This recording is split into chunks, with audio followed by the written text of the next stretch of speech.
This is a typical portcullis. It goes up, it goes down, and when it goes down, you really don't want to have your fingers in the way. The portcullis is probably most famous from its later use in medieval castles, but some of the earliest examples in the world are found in the pyramids. Most pyramids had 1, 2, or 3 granite slabs set into upright grooves where the doors would be close together in series. The problem with a vertical portcullis in a pyramid context is that all you have to do is get a crowbar underneath it to defeat it.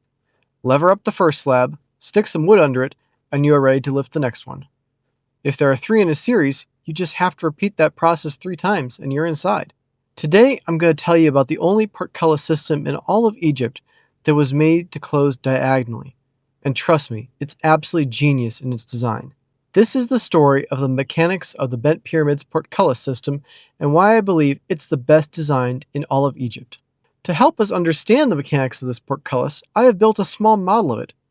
Now, this model is not exact in every way, obviously, but I find it useful to see through the stone walls and reveal the inner construction. I have future videos planned where I will detail the various possible way and order in which the bent pyramid could have originally been closed, but for this video, we will focus on just the section that contains the portcullis. A thorough understanding of how it would have been intended to operate will set us up nicely for future investigations into how and possibly even why it was left in the way it was. The goals for this video will be to show you how the portcullis is now, the method of its intended operation, and finally, why it would be harder to defeat than any of the other portcullis systems in Egypt that I have ever seen.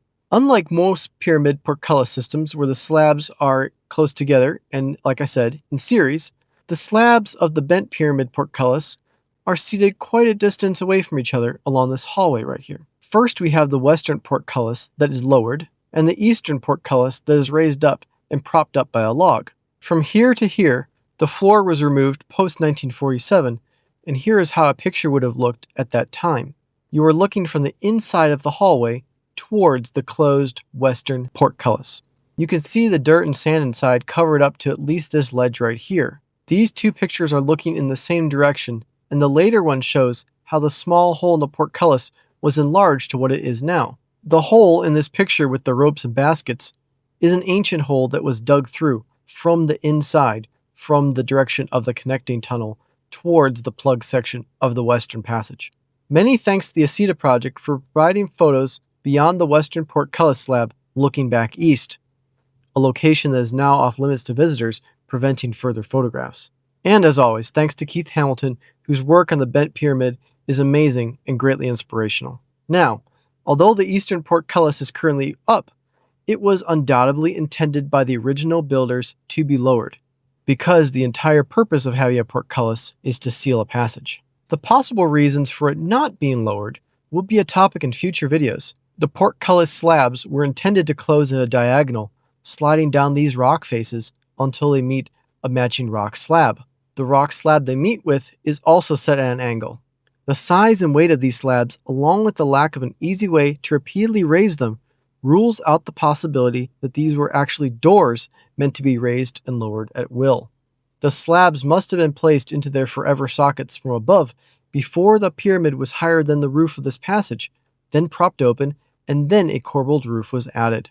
This diagram by Maragiaglio shows several sockets in the roof area over the lowered western portcullis, although I cannot see any of these sockets in the pictures I have. This socket right here, for instance, is in the right location for a piece of wood to be placed to hold the stone back, or as a secondary safety catch. The western portcullis slid from the left to the right when being closed, and the eastern one would have slid from the right to the left when closed, exactly opposite the first one. Remember this, as it will become very important later. The eastern portcullis is propped up by a beam set into a shallow round socket here and here. We cannot determine if the western portcullis also has these sockets, as the slab being lowered hides that location on its edge. Now, leaving aside the later built connecting tunnel here that provides a second access path into the upper chamber for a future video, let us focus on what it would have been like to close these two slabs as originally intended. I say originally intended because the bent pyramid has perhaps the most alterations, changes, possible intrusions, renovations of any pyramid in Egypt. It is a confusing place. So for the sake of clarity, to understand the mechanism, we will pretend the connecting tunnel isn't there, and the slabs would have been intended to be lowered, first the eastern portcullis, and then the western portcullis. The time frame in which the eastern portcullis slab had this particular beam placed is not known. There are actually two beams. It is possible the second was added for safety along with this wedge at some point. It is hard to tell which of these three items is bearing the most weight. When we ponder how such a large stone portcullis slab would have been carefully lowered in order to not smash, we are faced with a problem. You see, the beam here was placed in its current location strategically, not to block the passage. If you put the beam lower down, yes, it would be easier to access, but you would also put a bar right in front of the doorway. That would make construction difficult. The passages are rectangular and placed in such a way against the portcullis that you cannot tell when they are closed anything about which way the slab opens. All you see is a blank stone wall in front of you, and most importantly, it appears like any of the other portcullises in any other pyramid, a nice rectangular slab that moves up and down in grooves. Let's go back to that 1947 picture, which shows the floor covered in dirt and sand. Large sections of the floor have currently been removed from the passage, which give us a modern look at the pointy V shape at the bottom of the closed portcullis, but that is only visible once you go below the intended floor level. On the far side of the western slab, toward the entrance, the floor is still high up, covered in dirt, so you can't see the pointy end of the portcullis from that side as you approach from the western passage. To someone looking at the portcullis before this was removed, only a blank wall would be seen. Back at the eastern portcullis, where we've been trying to figure out how to lower it at a safe speed, we note the floor here has also been torn up and replaced with boards. This is why we also can't see the same V-shaped socket the stone fits into, like we can on the western. The boards cover it. So for argument's sake, let's say the way in which the eastern portcullis is currently propped open is how it always was, and we want to lower it. The first thing you might think about doing is taking a large and heavy hammer and hitting the beam out of its socket.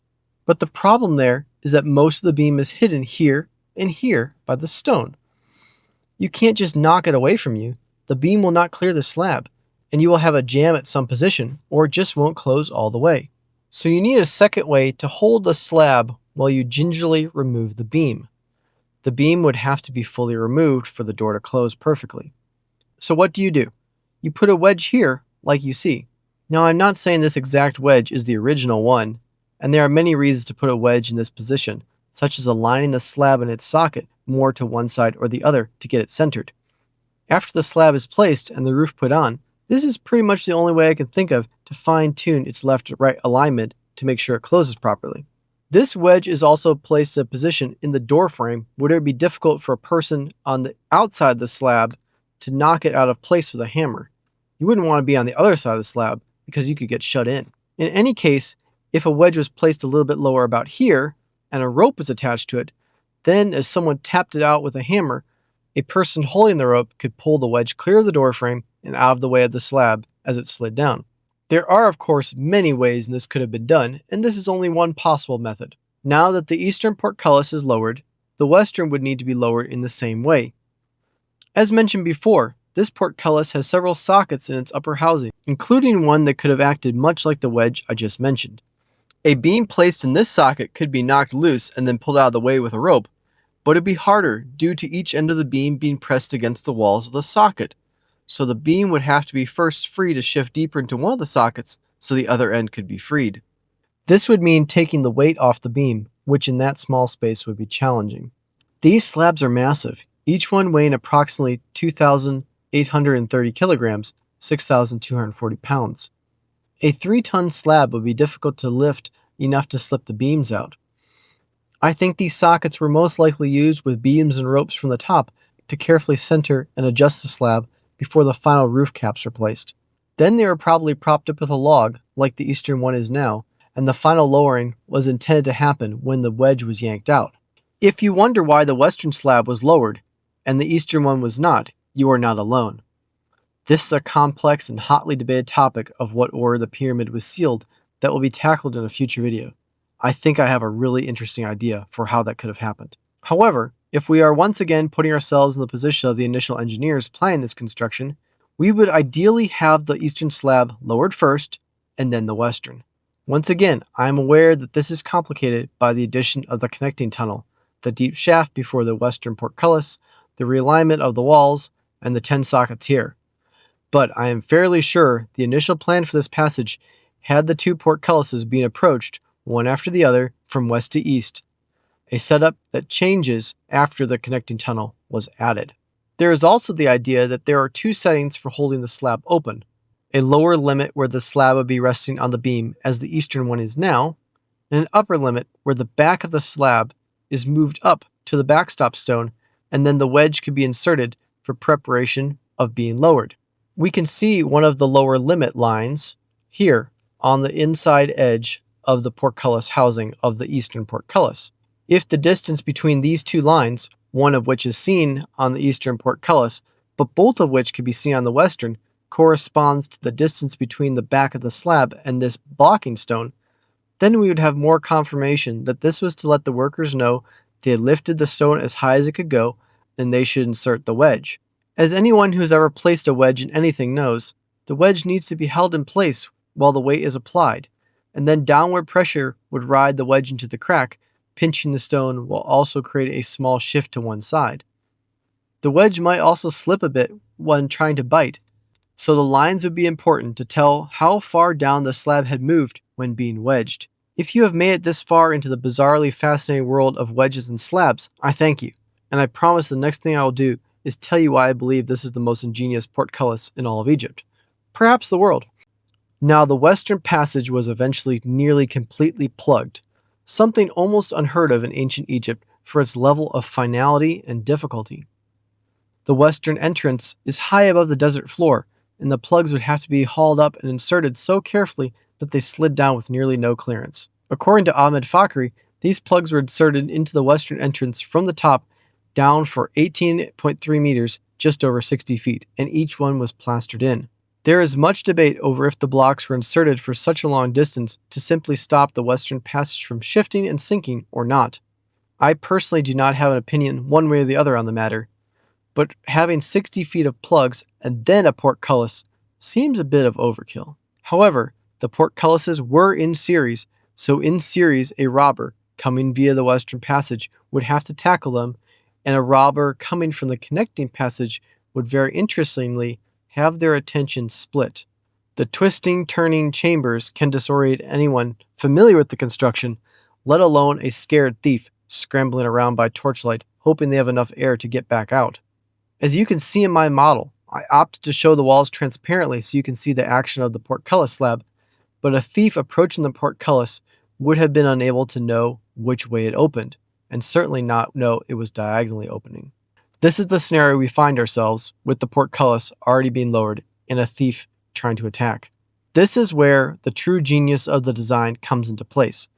The robber no doubt has seen a portcullis before, perhaps even attacked one, and even though these would have their corners cemented in place, that would soon be chipped out, and the process of levering the slabs straight up would commence. The robber would place a block of wood or something similar on the floor and use it as a fulcrum for their crowbar, giving themselves more leverage. Not only would nothing happen because of the vast weight of the slab, the mechanics of its construction work against the robber. Scale the crowbar up to an absurd size, 30 foot long. Give him a dozen men crammed into the tunnel, prying upwards, and when the stone does shift, it wouldn't move upwards. Instead, it would tip right or left. Balanced as it is, like a diamond on its point, any upward motion it makes won't be centered, and it will tip to one side or the other, immediately making a second point of contact with the diagonal stones and grinding efforts to a halt. The thieves would then tear up the floor to get to the bottom of the slab and see that it is pointed. They understand it slides diagonally up one side or the other, but how can they find out which? First they pry one way, splitting off some little bits of the point, and then they pry the other. The issue with prying at a diagonal is that they have no floor to place the fulcrum. A longer crowbar simply hits the wall, and the robbers are once again stuck. If by some Herculean effort they get the slab sliding upwards in the right direction, they are not in the clear. However, they are experienced robbers, and they know if you get a slab lifted a little bit, you can stick a piece of wood or a stone in the gap and then take another bite. One bite at a time, you can lever and prop and get the slab open. However, this is not a normal portcullis. The gap between the slab face and the door frame, where they need to prop it open, is an acute triangle. The prop will not stay in place and simply falls out. The portcullis is designed to at first appear to be a normal vertical portcullis that is simply levered up. This wastes attacker time trying to lift it straight up, when the slab itself will just shift right or left with any movement. The attackers then discover it has a pointed base and not a flat one, and then they still don't know which way to lever the slab. They have a 50% chance of doing it correctly the first time. Then, once they do determine which way the slab slides, they don't have the maneuver room, because now the crowbar will be angled toward the wall, not the floor. And there is no good way to place a diagonal fulcrum for the crowbar, and any item placed in the gap to prop it open won't stay in place due to the odd shape revealed by the slab as it opens. The higher the slab is lifted, the bigger the gap and the more impossible it becomes to prop. At 50% open, the gap will be a large triangle, very difficult to prop open unless you can hold it long enough to place a post underneath it from the end. Either way, I do not believe it would have been possible for robbers to lift a 3-ton lowered slab from its closed position back to a fully open position. For this reason, and because the edges of the eastern portcullis are absolutely perfect, no signs of chips or cracks from being attacked by a crowbar, I believe, as everyone else does, that this portcullis has never been lowered into place. But the original intention of the ancient Egyptian engineers would have been to throw a monkey wrench into every bit of knowledge and skill a robber of the time would have known about how to open a portcullis. In spite of all the planning that went into this design, I believe there is a reason we never saw this design repeated again, no matter how good it is. It does have a flaw. That will be a fascinating discussion to save for a future video, and may lead us to understanding more about how the bent pyramid could have been closed. Thank you for watching.